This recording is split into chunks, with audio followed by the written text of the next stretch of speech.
Hello my dear student. तो आज हम पढ़ रहे हैं हमारे पीरियोडिक टेबल एंड पीरियोडिसिटी का लेक्चर नंबर 8। ठीक है बच्चों, लास्ट लेक्चर में हमने एटॉमिक रेडियाई और आयोनिक रेडियाई के बारे में अच्छे से समझ लिया था। नाउ अब हम पहले एटॉमिक रेडियाई और आयोनिक रेडियाई से रिलेटेड कुछ क्वेश्चंस को डील कर लेते हैं, ताकि आप लोगों को समझ में आ जाएगा किस तरीके से क्वेश्चंस को हमको डील करना है। ठीक है, तो सबसे पहला क्वेश्चन, अरेंज, ठीक है, यहां पर लिख देता हूं मैं, अरेंज इन द, ठीक है, arrange in the increasing order of, arrange in the increasing order of ionic radii, atomic radii as well as ionic radii और ऑब्लिक में आयोनिक रेडियाई। जहां आयोनिक रेडियाई की रिक्वायरमेंट पड़ेगा वहां आयोनिक रेडियाई, और जहां पर आप लोगों के एटॉमिक रेडियाई का रिक्वायरमेंट पड़ेगा वहां आप लोग क्या लिखोगे बेटे बच्चों, एटॉमिक रेडियाई। ठीक है, एक एक करके मैं आप लोगों के सामने क्वेश्चन लिख देता हूं, आप लोगों को उसको एक्सप्लेन करना है।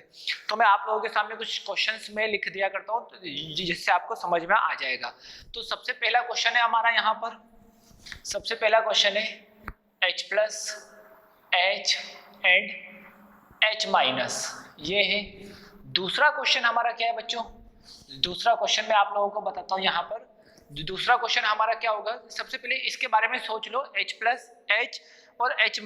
ठीक है, दूसरा क्वेश्चन हमारा क्या होगा, I+ I एंड I-। ठीक है, और हमारा तीसरा क्वेश्चन क्या होगा बच्चों, यहाँ पर देखो, यहाँ पर तीसरा question, titanium, zirconium and hafnium, ये हमारा हुआ। फोर्थ क्वेश्चन हमारा देख लेते हैं, फोर्थ क्वेश्चन, स्कैंडियम, ये वो यट्रियम और लेंथेनम। ठीक है, और फिफ्थ क्वेश्चन हमारा क्या होगा बच्चों, फिफ्थ क्वेश्चन हमारा होगा बच्चों यहाँ पर निकल, आयरन, कॉपर और ये जिंक, ये कुछ क्वेश्चन मैंने लिखे। ठीक है, आप लोगों को समझना है कि इन क्वेश्चनों को कैसे डील करना है। पहले डीलिंग मेथड को आप लोगों को समझ लेना है, बाकी आप लोगों को सीधे सीधे अपने आप आते जाएंगे। ठीक है, तो ये क्वेश्चंस को समझते हैं सबसे पहले अब हम डेली 2 क्वेश्चन से ही लेक्चर को स्टार्ट करेंगे और उसके बाद हम आगे के टॉपिक को समझेंगे थोरोली। ठीक है, अब देखो यहाँ पर क्या है, पहले क्वेश्चन में आप लोग क्या सोचोगे बच्चों, यहाँ पर आपका H+ है, H और H- है। तो इसका मतलब क्या होता है बच्चों, if same atom ions, if ion of similar atom, अगर मेरा सिमिलर एटम का अगर आयन होगा तो इसका मतलब क्या होगा, अगर मेरा सिमिलर एटम का आयन होगा तो उसका मतलब आप लोगों का क्या होगा, थोड़ा सोचो। अगर मेरा सिमिलर एटम का आयन होगा तो सिमिलर एटम के आयन में आपका किसका, एनायन का साइज सबसे बड़ा होता है, उसके बाद किसका होता है, न्यूट्रल का, उसके बाद किसका होता है बच्चों आपका, कैटायन का, उसके बाद किसका होता है बच्चों आपका, कैटायन का। तो आप यहाँ पर बता सकते हो यहाँ पर कैसे होगा साइज। ठीक है, यहाँ पर आप लोग बता सकते हो। अब बताओ एनायन का साइज कितना होगा बच्चों, वहां पर बताओ, यहाँ पर एनायन होगा बच्चों आपका H- का साइज सबसे ज्यादा होगा। इंक्रीजिंग ऑर्डर में लिख रहा है, तो इंक्रीजिंग ऑर्डर में लिखने के लिए ये H+, ये आपका H, देन आफ्टर क्या हो जाएगा बच्चों आपका H-। आपको इंक्रीजिंग ऑर्डर में लिखना है, तो इस तरीके से हम इस क्वेश्चन को डील करेंगे। Next question, similar question to first, if ion of similar atom, तो उसमें क्या होगा बच्चों आपका, सिमिलर है कंसेप्ट, एनायन के बाद आपका क्या लोगे, न्यूट्रल के बाद आप क्या लोगे, कैटायन। अब इंक्रीजिंग ऑर्डर में अरेंज करना है, तो आप लोगों को समझ में आ गया होगा। सबसे पहले क्या आ जाएगा, I-, उसके बाद I+, उसके बाद आपका I, सबसे ज्यादा साइज किसका होगा बच्चों, I- का। इस तरीके से हमने इस क्वेश्चन को डील कर लिया। अब इस क्वेश्चन को डील करने से पहले इसको एनालिसिस करो, ये एटॉमिक, ये आपका पीरियोडिक टेबल में कहाँ प्लेस होता है, यहां पर इस क्वेश्चन में इन पीरियोडिक टेबल अब देखो टाइटेनियम, जर्कोनियम और हॉफनियम, इससे पहले कौन से आते हैं बच्चों? इससे पहले आप लोगों का आता है यहाँ पर स्कैंडियम, यट्रियम और लेंथेनम। ये मैंने आप लोगों को कुछ बताया था। ये आपका कौन सा एलिमेंट होता है? ये आपका 3D सीरीज एलिमेंट होता है। ये आपका कौन सा होता है बच्चों? यहाँ पर ये आपका 3D सीरीज एलिमेंट होता है। ये आपका कौन सा एलिमेंट होता है? 3D सीरीज एलिमेंट होता है। ठीक है, ये आपका 3D सीरीज एलिमेंट होता है। यहाँ पर ये आपका क्या होता है बच्चों? आपका 3D सीरीज एलिमेंट। ये आपका 3D सीरीज एलिमेंट होता है। ये आपका कौन सा होता है? 4D series element, 4D series element. और ये आपका कौन सा होता है बच्चों? 5D series element. आप लोग जानते हो इस बात को, 5D सीरीज एलिमेंट। अब ये बात तो आप लोगों ने देख लिया होगा, खास इंपॉर्टेंट आप लोगों ने समझ लिया होगा कैसे करना है, थोड़ा लॉजिक आप लोगों को आ गया होगा। मैंने क्या बताया था? यहाँ पर आपका 14 एलिमेंट होते हैं, यहाँ पर नहीं। यहाँ पर आपका कौन सा एलिमेंट होता है बच्चों? यहाँ पर नहीं होता। यहाँ पर आपका 14 एलिमेंट होते हैं, जो कि किसके होते हैं बच्चों? लेंथेनॉइड्स के। किसके होते हैं? लेंथेनॉइड्स के। अब यहाँ पर लेंथेनॉइड्स के आपके 14 एलिमेंट होते हैं। तो इसका मतलब आप समझो, यहाँ पर जो एससी के बाद आपका क्या स्टार्ट होगा? एससी के बाद आपका यहाँ पर 5D एलिमेंट, इन 5D एलिमेंट आपका क्या होगा? 5D एलिमेंट आपका लेंथेनॉइड कॉन्ट्रैक्शन स्टार्ट होगा। कौन सा बेटा? लेंथेनॉइड कॉन्ट्रैक्शन आपका स्टार्ट होगा। क्या हो जाएगा? लेंथेनॉइड कॉन्ट्रैक्शन आपका स्टार्ट आपका हो जाएगा। मतलब 5D सीरीज में आपका लेंथेनॉइड कॉन्ट्रैक्शन आपका स्टार्ट आपका हो जाएगा। जब आपका 5D सीरीज में लेंथेनॉइड कॉन्ट्रैक्शन स्टार्ट हो जाएगा तो इसका मतलब यहाँ पर क्या होगा बच्चों? टाइटेनियम का साइज आपका सबसे बड़ा होगा और सबसे छोटा होगा। उसके बाद जर्कोनियम और हॉफनियम का साइज इक्वल होगा। लेकिन एक चीज ध्यान रखना, ये आपका कौन सा है? 3rd B और ये आपका 4th B। तो जो आपका लेंथेनॉइड कॉन्ट्रैक्शन होता है, लेंथेनॉइड कॉन्ट्रैक्शन और एक्टिनॉइड कॉन्ट्रैक्शन कभी भी 3rd B में एक्ट नहीं करते, क्योंकि जो आपके लेंथेनॉइड फैमिली होता है और एक्टिनॉइड फैमिली होता है वो हमेशा किसके बाद आता है? 3rd B के बाद आता है। कि किसके बाद आता है? 3rd B के बाद आता है। तो हमें कभी भी आपका 3rd B में एक्ट नहीं होगा ऐसा। ठीक है, हमेशा फैमिली में 3rd B के बाद ही आपका कॉन्ट्रैक्शन को देखा जाएगा। ठीक है, इस बात को ध्यान रखना। अब देखो स्कैंडियम, ये वाला क्वेश्चन अभी कर लिया। अब देखो this is a 3rd B element, this is a 3rd B element. 3rd B elements, ये आपके 3rd B एलिमेंट्स है। इसका मतलब आपका यहाँ स्कैंडियम, यट्रियम और लेंथेनम, इसके बाद आपका लेंथेनॉइड कॉन्ट्रैक्शन स्टार्ट होगा। तो इस पर आपका ना ही आपको लेंथेनॉइड कॉन्ट्रैक्शन देखना है, ना ही आपको एक्टिनॉइड कॉन्ट्रैक्शन देखना है। सिंपल देखना है। टॉप टू बॉटम जाएंगे तो क्या होगा? टॉप टू बॉटम जाएंगे तो क्या होता है? एटॉमिक साइज क्या होता है बच्चों? इंक्रीज होता है। तो यहाँ पर एटॉमिक साइज क्या हो जाएगा बच्चों? आपका इंक्रीज होगा। तो सबसे ज्यादा एटॉमिक साइज किसका हो जाएगा बच्चों? स्कैंडियम के बाद यट्रियम, यूट्रियम के बाद लेंथेनम। इस तरीके से मैंने इस क्वेश्चन को डील किया। क्वेश्चन को डीलिंग करने का मेथड समझो और इन क्वेश्चनों को 5 से 6 बार करना है।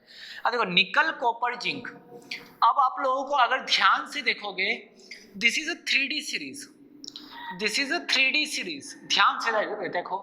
साइंस टीचर विनीता कृपलानी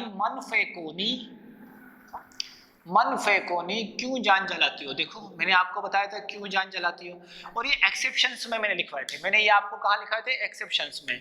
तो यहाँ से यहाँ जाते हैं तो आपका क्या होता है बच्चों? साइज बढ़ता है, और यहाँ से यहाँ जाता है तो साइज घटता है। मतलब इस तरफ जाएंगे तो साइज बढ़ेगा और इसमें इस तरफ जाएंगे तो साइज बढ़ेगा, और बीच में साइज आपका क्या रहेगा? Approximate equal. अप्रोक्सीमेट क्या रहेगा बच्चों? इक्वल रहेगा। ठीक है, अप्रोक्सीमेट इक्वल रहेगा। ये सब मैंने आप लोगों को बताया है। अब मेरे से किसके बीच पूछा है? निकल, कॉपर, जिंक। तो निकल, कॉपर, जिंक की तरफ जाएंगे तो साइज आपका बढ़ेगा। तो साइज सबसे ज्यादा किसका होगा? निकल का लेस होगा, उसके बाद आपका कॉपर का ज्यादा होगा, और कॉपर से ज्यादा आपका किसका होगा? जिंक का।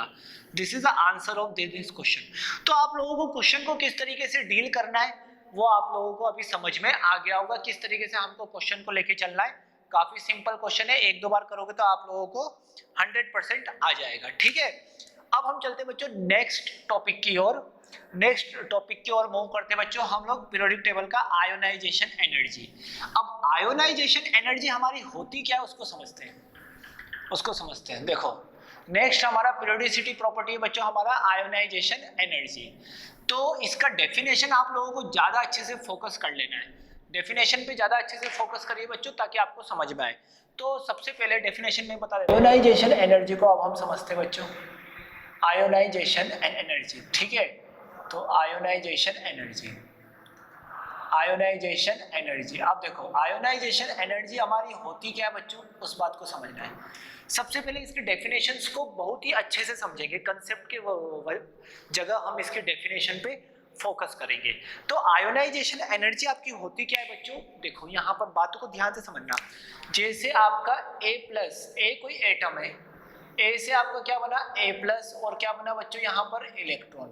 ए से आपका क्या बना बच्चों यहाँ पर ए, और ये यहाँ पर ए से आपका A+ बना और यहाँ पर आपका इलेक्ट्रॉन बना। अब जो आपका ए होगा वो आपका आइसोलेटेड गैसियस एटम होगा। क्या होगा, isolated gaseous atom, isolated gaseous atom होगा। ए जो होगा आपका आइसोलेटेड गैसियस एटम होगा। ठीक है, अब आइसोलेटेड गैसेस एटम में से एक इलेक्ट्रॉन को रिमूव करने के लिए जो एनर्जी रिक्वायर्ड होती है, इलेक्ट्रॉन को रिमूव करने के लिए जो एनर्जी रिक्वायर्ड होती है, जो आपकी मिनिमम एनर्जी रिक्वायर्ड होती है, that minimum energy is called what, ionization energy. उस मिनिमम एनर्जी को हम क्या बोलते हैं, आयोनाइजेशन एनर्जी। तो हम इसका डेफिनेशन क्या लिखेंगे बच्चों, डेफिनेशन थोड़ा समझ के लिखते हैं। वो बोलना यहाँ पर ये आपका गैसेस स्टेट में होगा तो ये भी आपका गैसेस स्टेट में होगा। तो डेफिनेशन क्या होगा, यहाँ पर removal of energy, minimum energy required, क्या minimum energy required, minimum energy required for removal of outermost electron, removal of outermost electron। ठीक है, minimum energy required for removal of outermost electron, या फिर हम बोल सकते हैं यहाँ पर आउटरमोस्ट शेल इलेक्ट्रॉन, बोलो आउटरमोस्ट शेल इलेक्ट्रॉन या फिर वैलेंस शेल इलेक्ट्रॉन, या फिर क्या बोल सकते हो valence shell electron, outermost shell electron या फिर वैलेंस शेल इलेक्ट्रॉन। ठीक है, minimum energy required for removal of outermost electron. ठीक है, outermost electron from isolated gaseous atom, isolated gaseous atom. ठीक है, आइसोलेटेड गैसियस एटम। ठीक है, minimum energy required for removal of outermost shell electron या फिर valence shell electron from isolated gaseous atom. this required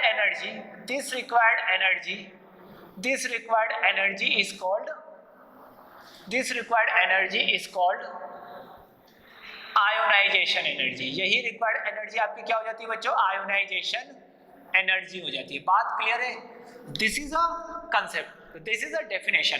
अब definition में क्या बोला है, पॉइंट वाली बात, यहाँ पर डेफिनेशन में कौन कौन से आपके पॉइंट याद रखने हैं आप लोगों को, मैं जो बता देता हूँ वो ध्यान रख लो।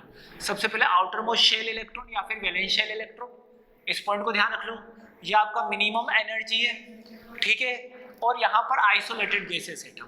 ठीक है, आइसोलेटेड आपका गैसेस एटम कैसा होना चाहिए बेटा, आइसोलेटेड। आइसोलेटेड का मतलब अकेला, ओनली एटम होना चाहिए। ओनली क्या होना चाहिए बच्चों, एटम होना चाहिए, और वो भी किस में होना चाहिए बच्चों, आपके गैसियस स्टेट में। कौन से स्टेट में आपका होना चाहिए, गैसियस स्टेट में। और जो इलेक्ट्रॉन जो निकलेगा बच्चों वो आउटर मोस्ट शेल से निकलेगा। इलेक्ट्रॉन कहाँ से निकलेगा, आउटर मोस्ट शेल या फिर आपके वैलेंस शेल इलेक्ट्रॉन से। इस बात का ध्यान रखो।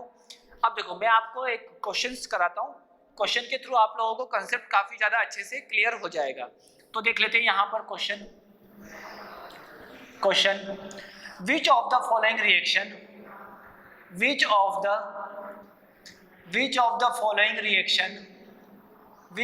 फॉलोइंग रिएक्शन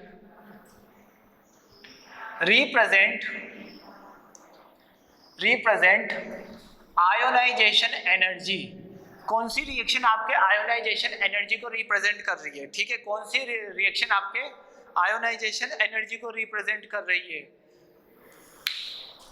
तो देखो कौन सी रिएक्शन इसमें से आयोनाइजेशन एनर्जी को आपको रिप्रेजेंट कर रही है, मैं आपको लिख देता हूं, आप लोगों को बताना है। C, यहां पर C प्लस गैस और ये इलेक्ट्रॉन, ठीक है। बी ऑप्शन आपका क्या है बच्चों, यहाँ पर बी ऑप्शन है आपका N2 गैस से आपका N2 प्लस बन रहा है, यहाँ पर आपका इलेक्ट्रॉन, ठीक है। यहाँ पर C मैंने लिखा बच्चों, C गैस से आपका C प्लस गैस और ये आपका इलेक्ट्रॉन, और D आपका है बच्चों ऑल ऑफ दीज, क्या है, ऑल ऑफ दीज, ये आपका, देखो ये आपका क्वेश्चन है। अब आपको डील करना है क्या है क्वेश्चन में, खास बात क्या है। अब देखो यहाँ पर सबसे पहले बी ऑप्शन पे चलते हैं, क्या N2 आपका एटॉमिक फॉर्म में है, N2 is not a atomic form, N2 is not present in atomic form, not present in atomic form, atomic form, ठीक है, एटॉमिक फॉर्म में आपका प्रेजेंस नहीं है। इसका एटॉमिक फॉर्म क्या होगा, एन एटम, एन एटम होना चाहिए, वो भी आइसोलेटेड होना चाहिए। क्या होना चाहिए, आइसोलेटेड एन एटम, जो कि इसके अंदर प्रेजेंट नहीं है, मतलब अकेला एन होना चाहिए। इसकी जगह क्या आपका होगा बच्चों, अगर इसका सही करना चाहूँ तो यहाँ पर आ जाएगा एन प्लस और यहाँ पर आ जाएगा आपका इलेक्ट्रॉन, ठीक है, अंडरस्टूड है। अब यहाँ पर क्या है बच्चों आपका, यहाँ पर आपका क्या है, आइसोलेटेड गैसेस एटम आपका होना चाहिए, लेकिन यहाँ पर क्या है बच्चों आपका आइसोलेटेड सॉलिड एटम है, आइसोलेटेड सॉलिड एटम है। सॉलिड एटम थोड़ी ना होता है, गैसेस एटम होता है, तो ये भी आपका नहीं होगा, ये भी आपका नहीं होगा। बचा क्या, आप देखो यहाँ पर क्या है बच्चों, आइसोलेटेड है, मतलब अकेला है ना, आइसोलेटेड गैसियस एटम है, यहाँ पर आपका क्या है, आइसोलेटेड गैसियस एटम है।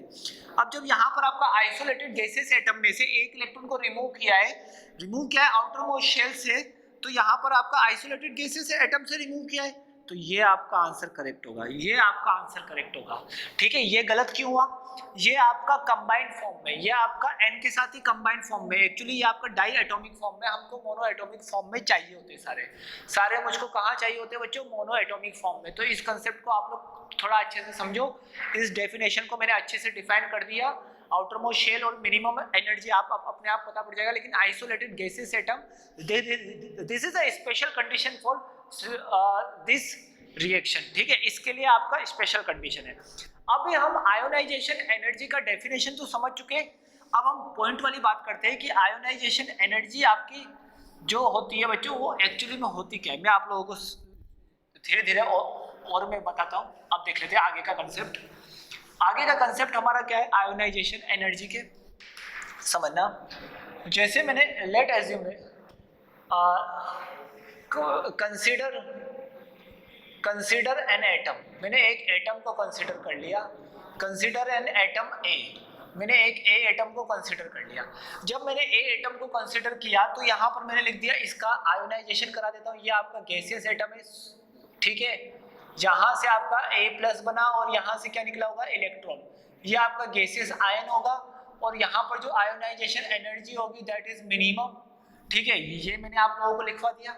अब यहाँ तक तो आपको समझ में आ गया होगा। अब मुझे एक चीज बताओ, ए गैस से इलेक्ट्रॉन निकाल रहे, ए गैस से इलेक्ट्रॉन हम कब निकालेंगे, थोड़ा मुझे एक चीज बताओ। अगर आपका न्यूक्लियाई है, मानो कुछ समझो, कोई ध्यान से समझना, न्यूक्लियाई है, न्यूक्लियाई के आउटर मोस्ट शेल में कौन प्रेजेंट है, आपका इलेक्ट्रॉन। न्यूक्लियाई के आउटर मोस्ट शेल में आपका कौन प्रेजेंट है बच्चों, इलेक्ट्रॉन। न्यूक्लियाई के आउटर मोस्ट शेल में आपका कौन प्रेजेंट है, इलेक्ट्रॉन प्रेजेंट है। अब न्यूक्लियाई अगर इलेक्ट्रॉन को, आउटर मोस्ट शेल इलेक्ट्रॉन को अगर होल्ड करके रखेगा, मतलब पकड़ के रखेगा, मतलब ज्यादा अट्रैक्शन पावर लगाएगा, तो उस इलेक्ट्रॉन को निकालने में मुझे एनर्जी ज्यादा लगेगी। थोड़ा सोचो, रिलैक्स होके, थोड़ा मन को शांत करके आप लोग सोचो। अगर न्यूक्लियाई ने आउटर मोस्ट शेल इलेक्ट्रॉन को ज्यादा अट्रैक्टिव पावर से अट्रैक्ट कर रखा है, मतलब अट्रैक्शन पावर न्यूक्लियाई और इलेक्ट्रॉन के बीच ज्यादा है, तो उस आउटर मोस्ट शेल इलेक्ट्रॉन को मुझे निकालने में क्या लगेगा, ज्यादा एनर्जी लगेगी। तो इसका मतलब थोड़ा सोचो, जिसका साइज छोटा होगा उसके न्यूक्लियाई और आउटर मोस्ट शेल इलेक्ट्रॉन के बीच आपका डिस्टेंस क्या होगा, थोड़ा कम होगा।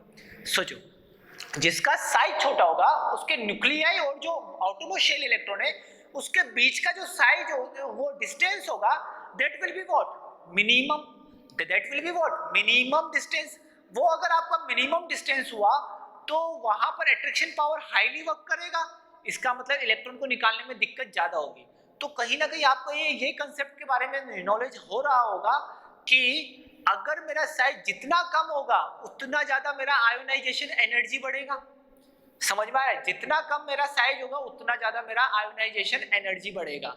तो आप लोगों को यहां से समझ में आ रहा है कि आयोनाइजेशन एनर्जी किसके ऊपर डिपेंड करता है। देखो, ionization energy depends upon, ionization energy, ionization energy, ionization energy depends upon, depends upon, ionization energy आपका डिपेंड करता है, डिपेंड्स अपॉन यहां पर एटॉमिक रेडियाई, एटॉमिक रेडियाई, ठीक है, जेड इफेक्टिव, जेड इफेक्टिव बोलो या क्या बोलोगे बच्चों, आप लोग जानते हो इफेक्टिव न्यूक्लियर चार्ज। अच्छा डेफिनेशन तो ये effective nuclear charge, effective nuclear charge, और साथ साथ क्या हो जाएगा बच्चों, shielding effect, shielding effect, shielding power, इन सब के ऊपर आपका क्या डिपेंड करेगा बच्चों, आयोनाइजेशन एनर्जी आपके इन सब के ऊपर डिपेंड करेगा। ठीक है, अब देखो कैसे डिपेंड करेगा। Ionization energy is inversely proportional to the atomic radii, जिसका एटॉमिक रेडियाई ज्यादा होगा उसकी आयोनाइजेशन एनर्जी कम होगी। आप लोग खुद सोचो ना, जिसका साइज बड़ा होगा मतलब आउटरमोस्ट शेल और न्यूक्लियाई के बीच डिस्टेंस ज्यादा है, मतलब अट्रैक्शन पावर क्या लगेगा, कम लगेगा। इलेक्ट्रॉन आपका नेगेटिव चार्ज, न्यूक्लियाई आपका पॉजिटिव चार्ज, न्यूक्लियाई और इलेक्ट्रॉन के बीच डिस्टेंस क्या है, बहुत ज्यादा है, और ज्यादा डिस्टेंस होने की वजह से जो अट्रैक्शन पावर वीक हुआ तो उसको तो हम इलेक्ट्रॉन को इजीली निकाल लेंगे। समझ में आया? तो इस तरीके से हमको डील करना है। तो radii, ionization energy is inversely proportional to the atomic radii, and atomic radii आपके किसके डायरेक्टली प्रोपोर्शनल होता है, जितना ज्यादा जेड इफेक्टिव बढ़ेगा उतना ज्यादा आपका क्या बढ़ेगा बच्चों, उतना कम आपका एटॉमिक रेडियाई। तो यहाँ पर क्या हो जाएगा, जेड इफेक्टिव, जितना ज्यादा जेड इफेक्टिव होगा उतना ज्यादा आपका आयोनाइजेशन एनर्जी बढ़ेगा, और यहाँ पर आ जाएगा शील्डिंग इफेक्ट। शील्डिंग इफेक्ट जितना ज्यादा बढ़ेगा उसका मतलब उसका साइज भी बढ़ेगा। ठीक है, ये कुछ हम बोल सकते हैं, ये कुछ इस तरीके से हम लोग यहाँ पर बोल सकते हैं। ये प्योर कंसेप्ट है, आपको प्योर कंसेप्ट के हिसाब से चलना है, ठीक है ना। तो इस तरीके से हम यहाँ पर बोल सकते हैं ये सब बातें। चलो, ये सब बातें आपको समझ में आ गई होगी। अब हम देखते हैं बच्चों इसका trends in periodic table, trends in periodic table. Periodic table में मैं इसका अगर ट्रेंड देखना चाहूँ तो पीरियोडिक टेबल में इसका ट्रेंड कैसा होगा बच्चों, समझ लेते हैं। ठीक है, अब पीरियोडिक टेबल में मुझे दो तरीके से मूवमेंट करना पड़ता है। फर्स्ट, अगर मैंने इन ग्रुप में बात किया, इन ग्रुप का मतलब अब मैं किसकी बात कर रहा हूँ, अगर मैंने इन ग्रुप का बात किया मतलब इसका मतलब क्या बात किया बच्चों, मैंने टॉप टू बॉटम, किसके बारे में बात किया बच्चों, मैंने टॉप टू बॉटम के बारे में बात किया। तो अगर मैं इन ग्रुप में बात किया तो टॉप टू बॉटम के बारे में, तो क्या होगा, in group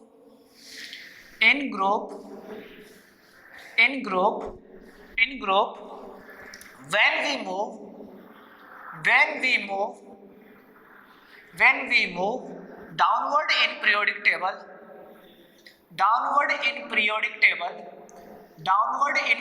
table, atomic size will be increase, atomic radii will be increase, atomic radii will increase, atomic radii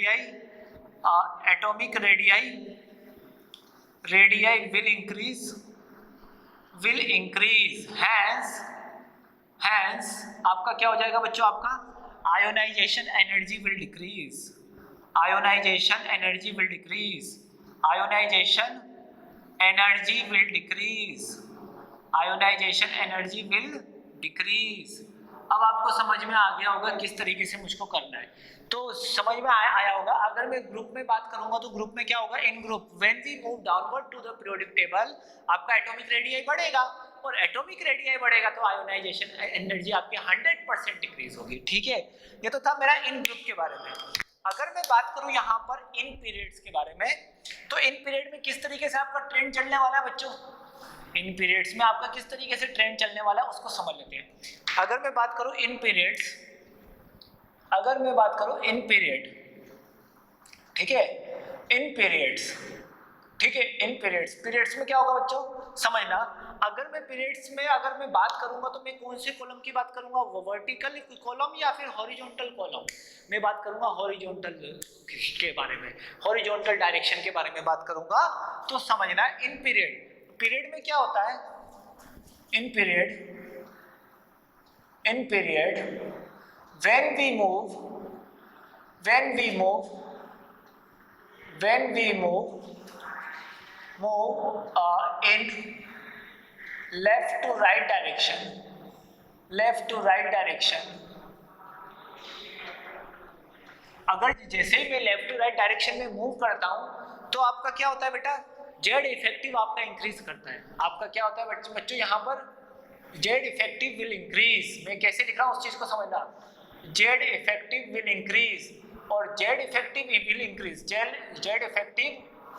Z effective will increase, आपका जेड इफेक्टिव इंक्रीज करता है, और जैसे जैसे आपका जेड इफेक्टिव इंक्रीज करता है वैसे वैसे आपका क्या करता है बच्चों, जैसे जैसे आपका जेड इफेक्टिव इंक्रीज करेगा वैसे वैसे आपका क्या होगा बच्चों, आपका ionization energy, Z effective increase करेगा तो आयोनाइजेशन एनर्जी भी आपका इंक्रीज करेगा, और एटॉमिक रेडियस डिक्रीज करेगा तो आयोनाइजेशन एनर्जी आपका इंक्रीज करेगा, तो आयोनाइजेशन एनर्जी विल इंक्रीज, ठीक है, ionisation energy will increase.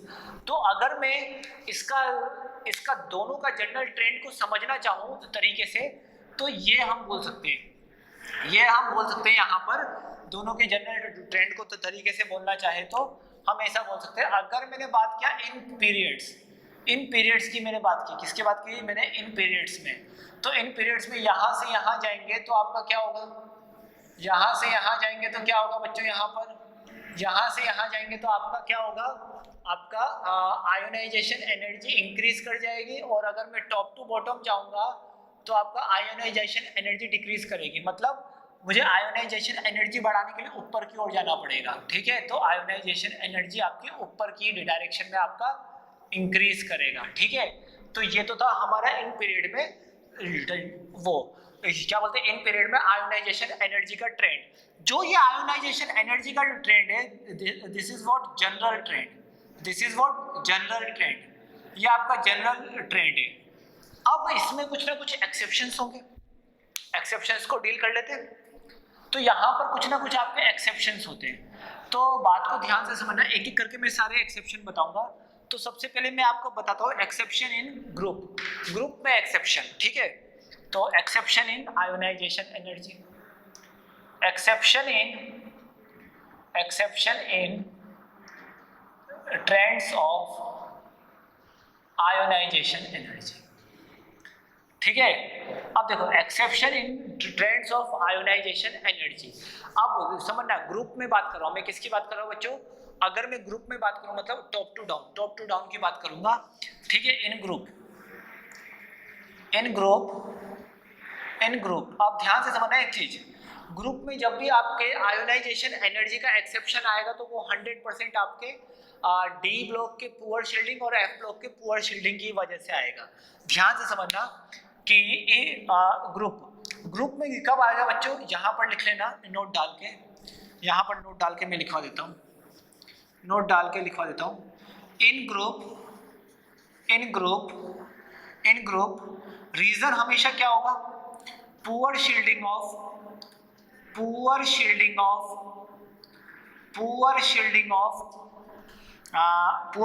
Of D and F orbital,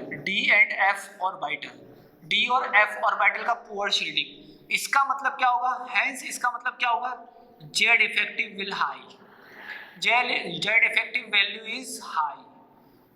is so high, इसका मतलब जेड इफेक्टिव वैल्यू हमारी क्या होगी, बहुत ही ज्यादा होगी। ये तरीका है, समझो।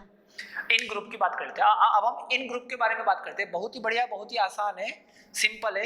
इन ग्रुप में पुअर शील्डिंग ऑफ डी और एफ ऑर्बिटल मुझे देखना पड़ेगा, मतलब जेड इफेक्टिव वैल्यू को क्या होगी बच्चों, बहुत ज्यादा हाई होगी। तो आप लोग समझते हो पहला एक्सेप्शन, पहला एक्सेप्शन मैं आप लोगों को बोल सकता हूँ, देखो पहला exception in group 4D 5D and 6D series, 4D 5D and 6D series. अब देखो अगर मैं ग्रुप में 4D 5D और 6D सीरीज में मैं अगर आयोनाइजेशन एनर्जी का ट्रेंड बनाना चाहूँ तो आप लोगों को देखोगे ध्यान से, नीचे जा रहे हैं तो आपका क्या हो रहा है बेटा, आयोनाइजेशन एनर्जी क्या हो रहा है, नीचे जा रहे हैं तो आयोनाइजेशन एनर्जी आपका बढ़ेगा क्योंकि आपका जेड इफेक्टिव बढ़ रहा है। नीचे जाने पर आपका क्या हो रहा है, जेड इफेक्टिव बढ़ रहा है। आप लोग समझ पा रहे होंगे, मैंने आप लोगों को लिखवाया था 4D का आयोनाइजेशन एनर्जी ज्यादा होता है, 4D का आयोनाइजेशन एनर्जी 4D का आयोनाइजेशन एनर्जी से ज्यादा होगा आपका ionization energy of 5D series element. 5D series element देखो, 5D सीरीज एलिमेंट का आयोनाइजेशन एनर्जी ज्यादा होगा 4D सीरीज एलिमेंट से, 4D सीरीज एलिमेंट से 5D सीरीज का ज्यादा होगा, और 5D सीरीज से ज्यादा किसका होगा बच्चों, 6D सीरीज एलिमेंट का आपका ज्यादा होगा, 6D सीरीज एलिमेंट का आपका आयोनाइजेशन एनर्जी बहुत ज्यादा होगा। अब समझना 4D और 5D सीरीज में आपका कौन एक्ट करता है बच्चों, lanthanoid contraction. 4D and 5D series में आपका कौन एक्ट करता है बच्चों, लेंथेनॉइड कॉन्ट्रैक्शन। यहाँ पर आपका लेंथेनॉइड कॉन्ट्रैक्शन एक्ट करता है, और 5D और 6D के बीच आपका कौन एक्ट करता है बच्चों, आपका एक्टिनॉइड कॉन्ट्रैक्शन। कौन एक्ट करता है बच्चों, आपका एक्टिनॉइड कॉन्ट्रैक्शन। यहाँ पर आपका कौन एक्ट करता है बच्चों, एक्टिनॉइड कॉन्ट्रैक्शन। देखो 4D और 5D में कौन एक्ट करता है बच्चों, आपका लेंथेनॉइड कॉन्ट्रैक्शन, और 5D और 6D में आपका कौन एक्ट करता है, एक्टिनॉइड कॉन्ट्रैक्शन। और मैंने लास्ट में बताया था कि आप लोगों का जनरली हमेशा एक्टिनॉइड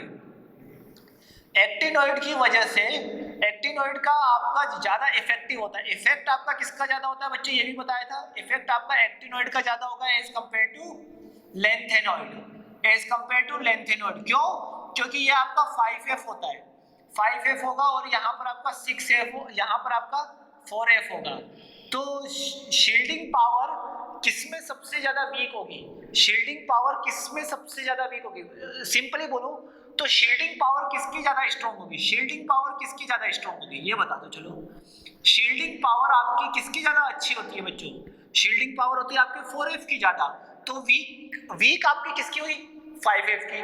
जब 5F की शील्डिंग पावर वीक होगी तो इसका मतलब उसका जेड इफेक्टिव बढ़ेगा।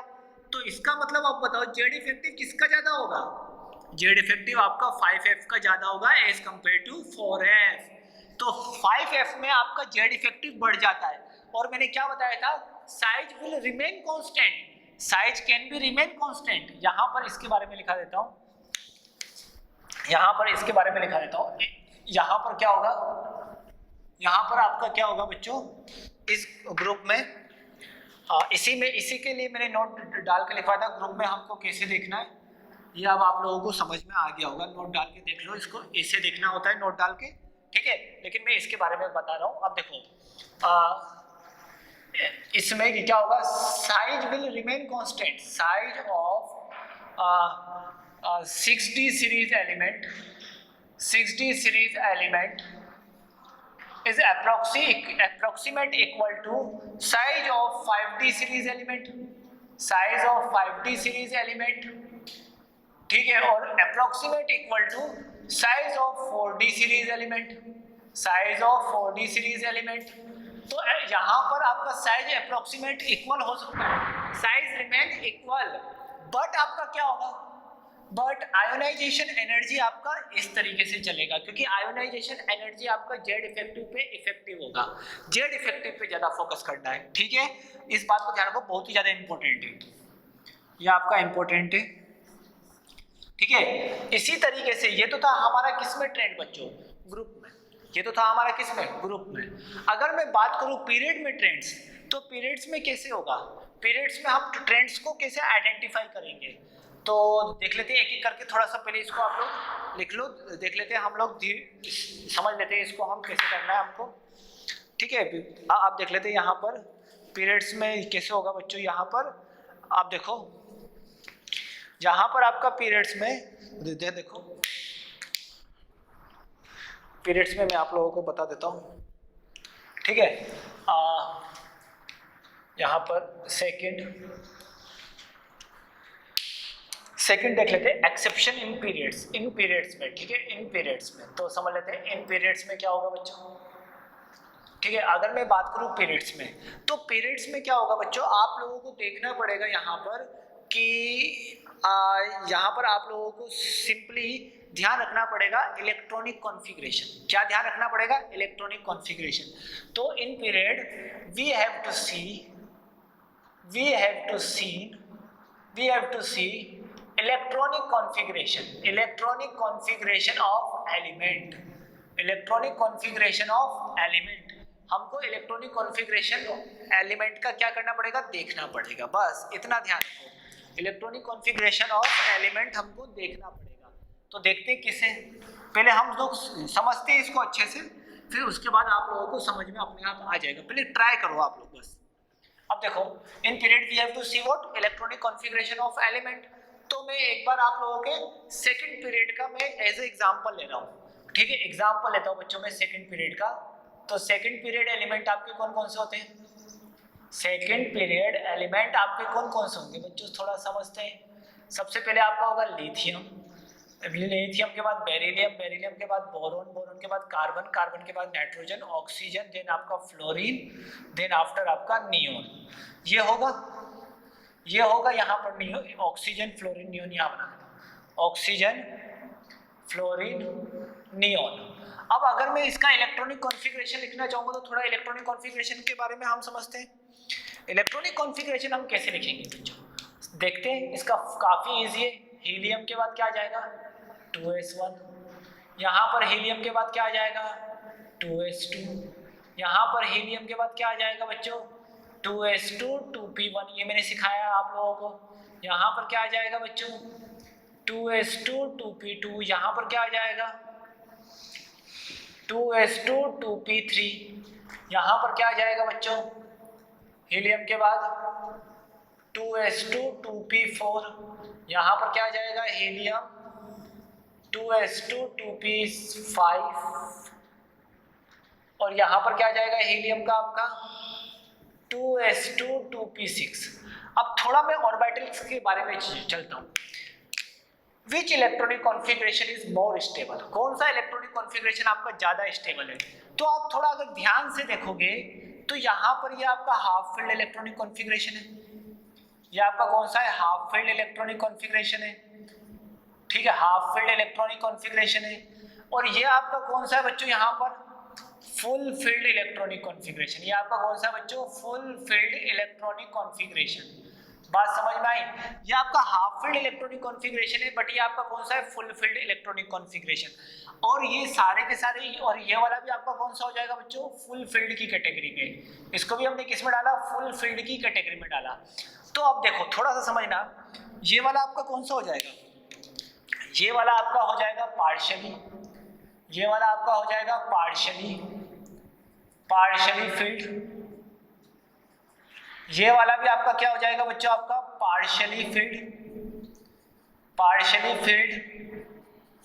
ये वाला भी आपका क्या हो जाएगा बच्चों, पार्शियली फील्ड, ये वाला भी आपका क्या हो जाएगा, पार्शियली फील्ड। तो यहाँ पर अब आप लोगों को समझ में आ गया। अगर मैं अब देखना चाहूँ कि स्टेबिलिटी ऑफ इलेक्ट्रॉनिक कॉन्फ़िगरेशन, तो स्टेबिलिटी किसकी ज्यादा होगी इलेक्ट्रॉनिक कॉन्फ़िगरेशन में, इलेक्ट्रॉनिक कॉन्फ़िगरेशन में स्टेबिलिटी किसकी ज्यादा होगी, इलेक्ट्रॉनिक कॉन्फ़िगरेशन में आपकी स्टेबिलिटी किसकी ज्यादा होगी हमेशा। अब देखो इलेक्ट्रॉनिक कॉन्फ़िगरेशन की स्टेबिलिटी किसकी ज्यादा होती है, स्टेबिलिटी ऑफ इलेक्ट्रॉनिक कॉन्फ़िगरेशन। ऊपर लिख देता हूँ, आप लोगों को समझ में आ जाएगा। अब देखो यहाँ पर मैं बता देता हूँ stability of electronic configuration, stability of electronic configuration.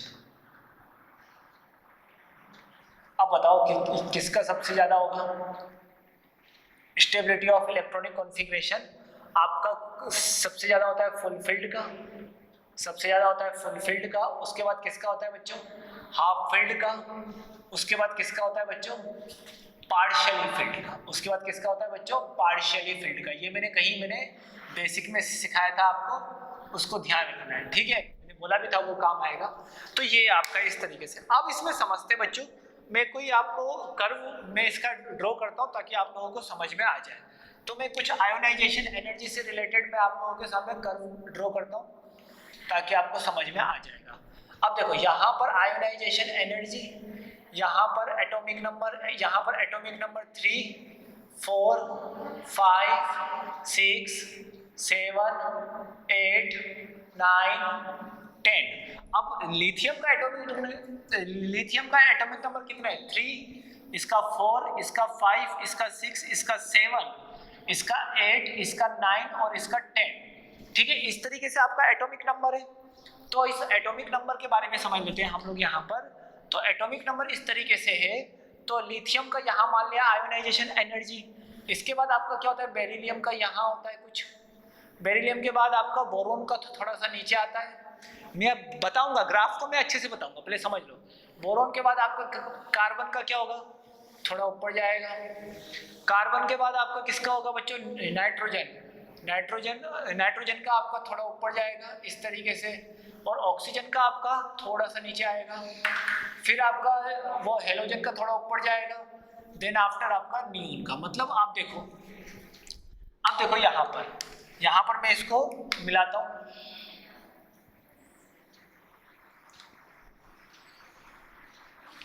अब देखो आपका ट्रेंड कैसे जा रहा है बच्चों।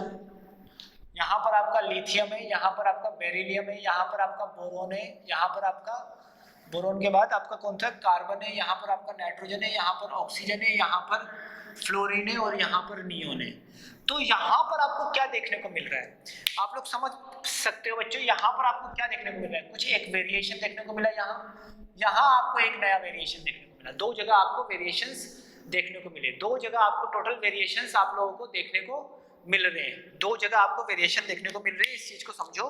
तो अगर मैं बोलना चाहूँ यहाँ पर मैं बोलना चाहूँ कि आपका मैंने आपको लोगों को बताया था बेरिलियम का आपका कैसा होता है बच्चों? फुल फील्ड इलेक्ट्रॉनिक कॉन्फ़िगरेशन होता है, फुल फील्ड होता है। फिर आपका नाइट्रोजन का क्या होता है? Half field. नाइट्रोजन का क्या होता है? हाफ फील्ड होता है। ठीक है, और इसका क्या होता है? Full field. तो आप समझ पा रहे होंगे आप लोग कि बेरिलियम के बारे में बात करते हैं। Beryllium has full filled electronic configuration. Full filled electronic configuration, beryllium का फुल फील्ड इलेक्ट्रॉनिक कॉन्फ़िगरेशन होता है। So ionization energy of beryllium is higher than ionization energy of boron. देखो बोरोन से ज्यादा है, लिथियम से तो ज्यादा ही होगा, लेकिन बोरोन से भी आपका क्या होगा बच्चों? ज्यादा होगा। बात समझ में आई? और ये तो हो गया बी के बारे में। अगर मैं बात करूं नाइट्रोजन, तो नाइट्रोजन का क्या होगा? Nitrogen has half filled orbital, half filled electronic configuration. Nitrogen का हाफ फील्ड इलेक्ट्रॉनिक कॉन्फ़िगरेशन होगा। सो आपका क्या होगा? Ionisation energy of nitrogen is greater than ionisation energy of oxygen. ठीक है, और अगर मैं बात करूं यहाँ पर neon has full filled electronic configuration. Neon का क्या होता है? Full filled electronic configuration. So क्या होगा? तो यहाँ पर फुल फील्ड होता है, और ये आपका हायर इन इट्स पीरियड, अपने पीरियड में क्या होता है? सबसे ज्यादा होता है। तो बात क्या समझ में आई हमको इन तीनों टर्म से? देखो बोरोन आपका कौन से ग्रुप का है? बेरिलियम आपके कौन से ग्रुप का है? बेरिलियम आपके, अगर मैं यहाँ पर सेकंड पीरियड के बारे में डिस्कस कर रहा था, केवल और केवल सेकंड पीरियड के बारे में, तो बेरिलियम आपके कौन से आपके ग्रुप से आएगा बच्चों? सेकंड ए ग्रुप से। बोरोन आपका कौन से ग्रुप से? थर्ड ए ग्रुप से। और नाइट्रोजन आपका कौन से ग्रुप से? यहाँ पर फिफ्थ ए ग्रुप से। नाइट्रोजन आपका फिफ्थ ए ग्रुप से बिलोंग करता है, और ऑक्सीजन आपका सिक्स्थ ए ग्रुप से बिलोंग करता है। तो क्या हुआ बच्चों, यहाँ पर जो आयोनाइजेशन एनर्जी होगी, इससे क्या समझ में आएगा? आयोनाइजेशन एनर्जी आपका सेकंड ए ग्रुप का ज्यादा होगा। किसके? Ionization energy of third A group से। और आयोनाइजेशन एनर्जी आपका जो नाइट्रोजन होगा, मतलब फिफ्थ ए ग्रुप का ज्यादा होगा ionisation energy of sixth A group से। अब खुद आप सोचो, थोड़ा अगर जनरल ट्रेंड बनाते तो यहाँ से यहाँ जा रहे, तो रेडियाई आपके क्या हो रही है? डिक्रीज हो रही है, रेडियाई आपकी डिक्रीज हो रही है, इसका मतलब आयोनाइजेशन एनर्जी आपका कंटिन्यूअस बढ़ना चाहिए। तो ये कंटिन्यूअस ना बढ़ के यहाँ पर थोड़ा एक्सेप्शन आता है, और एक्सेप्शन किसकी वजह से आ रहा है? फुलफिल्ड और हाफ फिल्ड इलेक्ट्रॉनिक कॉन्फ़िगरेशन की वजह से। किसकी वजह से आ रहा है? फुलफिल्ड और हाफ फिल्ड इलेक्ट्रॉनिक कॉन्फ़िगरेशन की वजह से यहाँ पर आपका एक्सेप्शन आ रहा है। तो एक्सेप्शन में क्या आ रहा है बच्चों? अब ध्यान रखना, थर्ड ए से ज्यादा होगा सेकंड ए का, ऐसा मत करना कि इससे ज्यादा कर दिया। थर्ड ए से ज्यादा होगा सेकंड ए का, और 6 ए से ज्यादा होगा फिफ्थ ए का। ठीक है, तो मैं ऑर्डर कैसे बनाऊंगा? Order of ionization energy in second period. Second period में क्या होगा बच्चों ऑर्डर का? आप बताओ। सबसे कम होगा लिथियम का आयोनाइजेशन एनर्जी, उसके बाद किसका होगा बच्चों? बोरोन का। बोरोन के बाद ज्यादा किसका होगा? बेरिलियम। बेरिलियम के बाद आपका किसका होगा बच्चों? कार्बन। कार्बन के बाद ऑक्सीजन। ऑक्सीजन के बाद नाइट्रोजन। नाइट्रोजन के बाद फ्लोरीन। फ्लोरीन के बाद आपका नियोन। ये आपका ऑर्डर होगा सेकंड पीरियड एलिमेंट का। ठीक है, इस तरीके से ऑर्डर हम फॉर्म करेंगे। ठीक है, यही सारा कंसेप्ट मतलब above all concepts follows in each period। मतलब सारे के सारे पीरियड में सारे के सारे कंसेप्ट आपके फॉलो होते हैं, मतलब सारे पीरियड में फॉलो होंगे। थर्ड पीरियड की बात करेंगे तो भी ऐसे ही करेंगे, फोर्थ पीरियड की बात करेंगे तो भी ऐसे ही होगा, और सिक्स पीरियड की बात करेंगे तो भी ऐसे ही होगा। तो फाइनली हमको क्या समझ में आया? फाइनली हमको यहाँ से ये बात समझ में आई बच्चों। फाइनली हमको कौन सी बात समझ में आई? फाइनली हमको ये बात समझ में आई कि सेकेंड ए एलिमेंट का जो आयोनाइजेशन एनर्जी होता है, this is a greater than third A element के आयोनाइजेशन एनर्जी से। ठीक है, एंड थर्ड ए ग्रुप बोलेंगे, क्या बोलेंगे? ग्रुप बोलेंगे। और यहाँ पर क्या बोलेंगे? और मतलब आपका क्या होता है? फिफ्थ ए का ज्यादा होगा किससे? फिफ्थ ए का आयोनाइजेशन एनर्जी, फिफ्थ ए ग्रुप का जो आयोनाइजेशन एनर्जी ज्यादा होगा किससे? 6A ग्रुप से। ये बात समझना हमेशा हमेशा, चाहे कोई सा भी पीरियड रहे। ठीक है, अब आप लोगों के लिए होमवर्क है कि थर्ड पीरियड एलिमेंट का आप लोगों को अरेंज करना है। थर्ड पीरियड एलिमेंट के लिए आप लोगों को आयोनाइजेशन एनर्जी का ऑर्डर आपको अरेंज करना है। This is your homework. ठीक है, आई होप सो कि आप लोग कर लोगे। ठीक है, यहाँ तक तो आपका ये सिंपली आपका हो गया है। ठीक है, यहाँ तक तो आपका हो चुका है। ठीक है, अब हम देख लेते हैं बेटा नेक्स्ट कंसेप्ट। ठीक है, अब हम वो एक और नया कंसेप्ट समझते हैं बच्चों, सक्सेसिव आयोनाइजेशन एनर्जी। क्या? Successive ionization energy. तो देख लेते हैं सक्सेसिव आयोनाइजेशन एनर्जी। बेटा ऐसा थोड़ी ना है कि हमने एक एटम के आउटर मोस्ट शेल से एक ही इलेक्ट्रॉन निकालूं, मेरा मन करेगा मैं 2 निकालूंगा, 3 निकालूंगा, 4 निकालूंगा, 5 निकालूंगा, मन के ऊपर डिपेंड है। तो देखो आप समझना, सक्सेसिव आयोनाइजेशन एनर्जी हमारा क्या होगा? Successive ionization energy. अब देखो सक्सेसिव आयोनाइजेशन एनर्जी मेरा क्या होगा? समझने वाली बात है। अब देखो सक्सेसिव आयोनाइजेशन एनर्जी मेरा क्या होगा? देखो सबसे पहले मैंने कोई लेट एज्यूम कर लिया, कंसीडर एन एलिमेंट।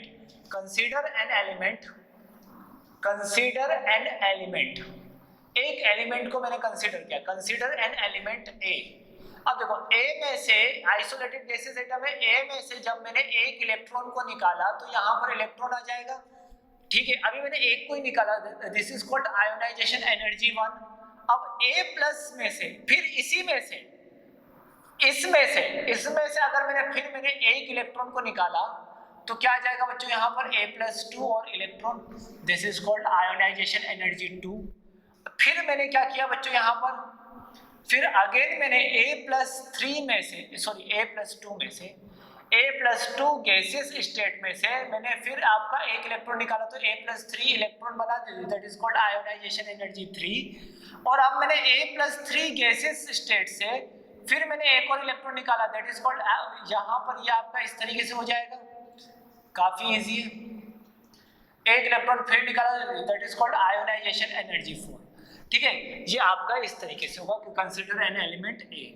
जब मैंने एक एलिमेंट ए कंसीडर कर लिया तो आपका इस तरीके से हो गया, काफी इजी है, काफी सिंपल है, काफी फुल फ्रूट है। ये चीजें आप लोगों को समझ में आ गई होगी। ठीक है, अब यहाँ पर आप समझना अब समझना, इस टाइम आपका क्या होगा बच्चों, आयोनाइजेशन एनर्जी। इस टाइम आपका क्या होगा बच्चों, देखो अब देखो, अब आप समझना,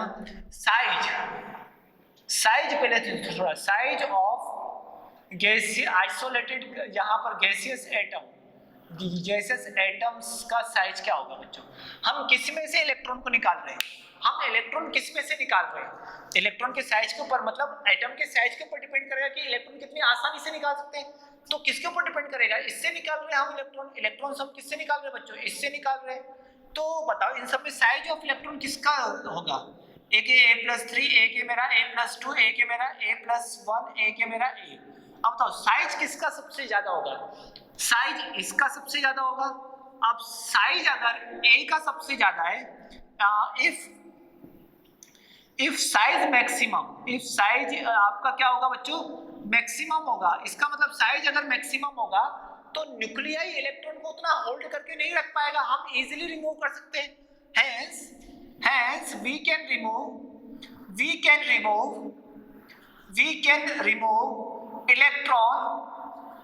electron more easily, मतलब इलेक्ट्रॉन को मैं बहुत ही ज्यादा इजीली रिमूव कर सकता हूं।